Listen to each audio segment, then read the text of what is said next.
আপনি বিয়ে করেছেন এরে, পরকিয়া করেন ওর সাথে, এরকম আছে না নাই? স্ত্রীর অধিকার নষ্ট করেছেন। আপনি বিবাহ সম্পর্কে আবদ্ধ হয়েছেন তার সাথে, আপনি পরকিয়া করেন ওই ছেলের সাথে, আপনি আপনার হাজবেন্ডের সাথে বিট্রে করেছেন।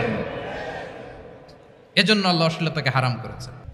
আপনাদেরকে যেন ভোগের সস্তা পণ্য বানাতে না পারে, আপনাদেরকে সচেতন থাকতে হবে, সজাগ থাকতে হবে, কনসার্ন থাকতে হবে। শয়তানের ওই হাতছানির দিকে আর নজর দেওয়া যাবে না।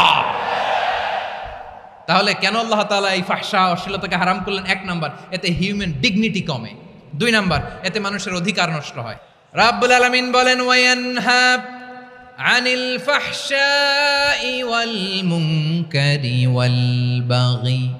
আমি যেমনি 3টি বিষয়ে আদেশ করলাম, অনুরূপভাবে 3টি বিষয়ে বারণ করলাম, নিষেধ করলাম। আমার 1 নাম্বার নিষেধাজ্ঞা হলো অশ্লীলতার প্রতি।